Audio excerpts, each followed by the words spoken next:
बिस्मिल्लाहिर्रहमानिर्रहीम। अस्सलाम वालेकुम डियर स्टूडेंट्स, मैं हूं आपका बायोलॉजी इंस्ट्रक्टर उबैदुर रहमान बेग। अभी हम न्यूक्लियस पढ़ के फ्री हुए। अगला हमारा जो टॉपिक है वो बच्चों साइटोप्लाज्म है। साइटोप्लाज्म जो है हम कहते हैं ये सेल का लिविंग कंपोनेंट है। ठीक है, बहुत इंपॉर्टेंट कंसेप्ट है जिसे सिंप्लीफाई किया गया है। सेल लिविंग है। सेल इसलिए लिविंग है कि इसका एक पोर्शन है वो असल में लिविंग है और इस पोर्शन को हम साइटोप्लाज्म कह रहे हैं। ये लिविंग कैसे है? इसके अंदर असल में सेल की डिफरेंट एक्टिविटीज होती हैं। वो जो आप कई तरह के केमिकल रिएक्शंस देखते हो मेटाबॉलिज्म के दौरान, वो यहां हो रहे होते हैं और इसमें मौजूद जो डिफरेंट ऑर्गेनल्स हैं वहां हो रहे होते हैं। तो सेल के अंदर जो भी चीज है वो इस पोर्शन के अंदर पड़ी हुई है जिसे आप साइटोप्लाज्म कह रहे हो। बाहर सिर्फ बाउंड्री है सेल की, विच इज सेल मेम्ब्रेन। ठीक है, कहां पे मौजूद है? इंटरेस्टिंग बात, ये आपके पास जो सेल की बाउंड्री है ना, सेल मेम्ब्रेन, यहां से लेकर जो सेंटर में न्यूक्लियस पड़ा हुआ है इसकी बाउंड्री तक मौजूद है। ठीक है, सेंटर में जो न्यूक्लियस है इसकी मेम्ब्रेन के बाहर बाहर और जो बाहर सेल मेम्ब्रेन है उसके अंदर अंदर ये जो पोर्शन है ये आपके पास साइटोप्लाज्म कहलाता है। ठीक हो गया। लिक्विड होता है, लेकिन लिक्विड ऐसे भी नहीं है कि आपको बहुत ही स्मूथ है। ये आपके पास विस्कस होता है, जेल लाइक होता है। ठीक है, बिल्कुल स्मूथ लिक्विड नहीं होता।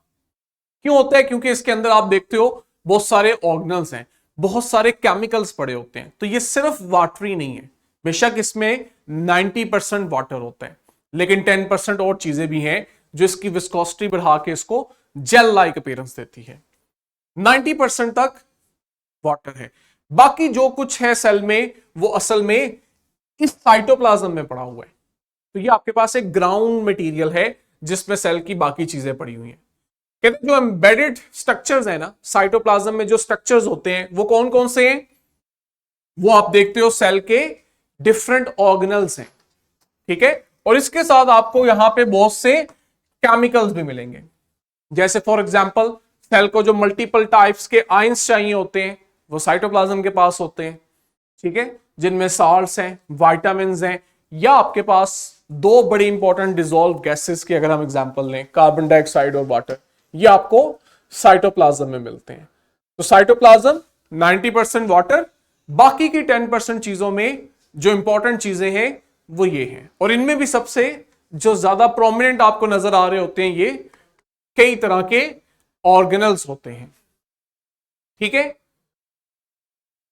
ये जो आपके पास साइटोप्लाज्म है जिसमें पानी है और उस पानी के अंदर डिसॉल्व सब्सटेंसेस हैं, इन्हें हम कलेक्टिवली कहते हैं कि ये साइटोप्लाज्म का मैट्रिक्स है, लिक्विड पोर्शन है, यानी साइटोप्लाज्मिक मैट्रिक्स है।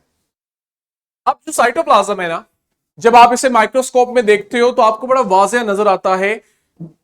इसका जो सेंटर वाला हिस्सा होता है न्यूक्लियस के आसपास, ये आप देखते हो कि ये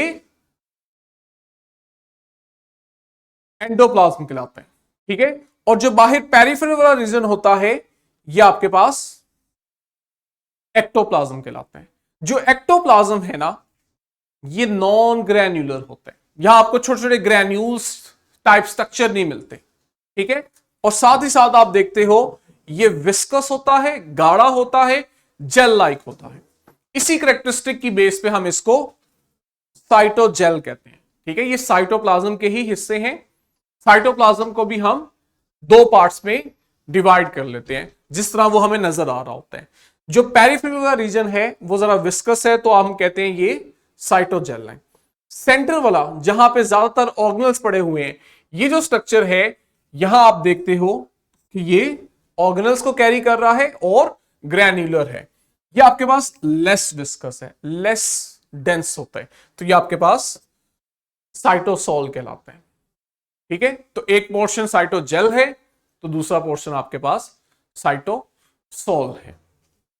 फंक्शन की अगर हम बात करें तो आपके पास बहुत से इंपॉर्टेंट जो केमिकल रिएक्शंस हैं, मेटाबॉलिक रिएक्शंस हैं, साइटोप्लाज्म वो जगह है जहां ये हो रहे होते हैं, और इनमें भी जो बड़ा प्रोमिनेंट रिएक्शन जो हम छोटी क्लासेस में भी पढ़ते हैं, दैट इज ग्लाइकोलिसिस। ग्लाइकोलिसिस आपके पास सेलुलर रेस्पिरेशन का पहला स्टेप होता है। ये वो प्रोसेस होता है जहां पे ग्लूकोज की, फूड की ब्रेकडाउन स्टार्ट होती है ताकि सेल के लिए एनर्जी बनाई जा सके, सेल को एनर्जी प्रोवाइड की जा सके। तो cytoplasm in important chemical reactions को वो जगह दे रहा है, या साइटोप्लाज्म वो जगह है जहां ये रिएक्शंस हो रहे हैं। इसके अलावा अभी मैं आपको बता के आया हूं कि जो राइबोसोम्स हैं वो प्रोटीन बनाते हैं, और राइबोसोम्स कहां है? साइटोप्लाज्म के अंदर। तो इसी तरह आपके पास जो प्रोटीन बन रही है वो भी साइटोप्लाज्म में बन रही है। और वेरी इंपॉर्टेंट थिंग, सेल की डिवीजन। तो साइटोप्लाज्म माइटोसिस में भी इन्वॉल्व है। न्यूक्लियस डिवाइड करता है, फिर तब आप देखते हो साइटोप्लाज्म डिवाइड करता है, और साइटोप्लाज्म डिवाइड करता है तो हम कहते हैं एक सेल डिवाइड करके दो सेल बना रहा है। ठीक, इसके अलावा आप देखोगे कि ये बहुत ही इंपॉर्टेंट रिजर्वायर है। रिजर्वायर कहते हैं जहां आप चीजें स्टोर कर रहे हो ताकि बाद में आप उसे यूज कर सको, ठीक है, या जहां पे कोई चीज बहुत ज्यादा पड़ी हुई है। तो साइटोप्लाज्म बहुत सारे इंपॉर्टेंट केमिकल्स का रिजर्वायर भी है, जैसे हार्मोन्स हो गए, एंजाइम्स हो गए। सेल के इंपॉर्टेंट हार्मोन्स, एंजाइम हमें साइटोप्लाज्म में मिलते हैं।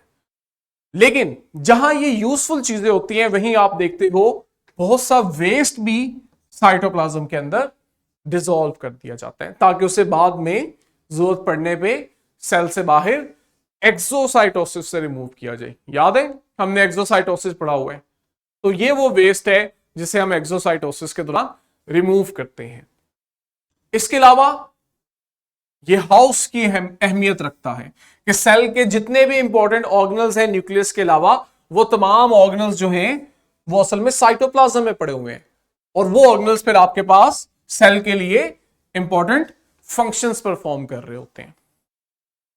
ठीक है, आगे मैंने एग्जांपल दी हुई है, चूंकि हमने ये पढ़ना भी है इसलिए मैं इसको यहां पे एम्फसाइज नहीं करूंगा इतना। ये वो कुछ इंपॉर्टेंट ऑर्गेनल्स हैं जी, ribosomes, endoplasmic reticulum, Golgi bodies etcetera, जो आपको लाइसोसोम में मिलेंगे, और यही वो ऑर्गेनल्स हैं जो हमारे एसएलओ की भी डिमांड है। इन्हें हम अभी आगे डिटेल में पढ़ेंगे भी। एनिमेशन लिंक मैंने आपको दिया है, कल इंशाल्लाह हम इसको यहां से सरसरी सा चला के देखेंगे भी। साइटोप्लाज्म है, कोई इसके अंदर ऐसी चीज नहीं है जो आपको पता ना हो, बेसिक चीज है, आप लोगों ने इसको खुद देख लेना है। ठीक, कल हम इंशाल्लाह राइबोसोम से स्टार्ट करेंगे। साइटोप्लाज्म इटसेल्फ भी इंपॉर्टेंट है, ठीक है, आपसे वो कहीं से भी इसकी इंपॉर्टेंस के ऊपर क्वेश्चन पूछ सकता है। ये जो दो पार्ट्स आपको मैंने बताए हैं एक्टो और एंडोप्लाज्म का, यहां पे भी वो आपसे फर्क पूछ सकता है। एक पार्ट हमारे पास पेरिफ्री में है साइटोजेल, और दूसरा सेंटर में है साइटोसोल। एक विस्कस है तो दूसरा लेस विस्कस है। फंक्शन भी, तमाम चीजें एमसीक्यूज और शॉर्ट क्वेश्चन में आपसे पूछी जा सकती हैं। लॉन्ग के चांसेस इसमें नहीं है, तो आपने इसको इसी तरह ही पढ़ना। कल इंशाल्लाह हम यहीं से इसी स्लाइड से राइबोसोम वाले टॉपिक से स्टार्ट करेंगे। आप लोगों ने जो आपको क्वेश्चन बैंक और वर्कशीट दी है, साथ साथ जो डेली बेस पे पढ़ रहे हो उसको वहां से आपने प्रैक्टिस भी करना है। तो बच्चों कल मिलेंगे, तब तक के लिए अल्लाह हाफिज।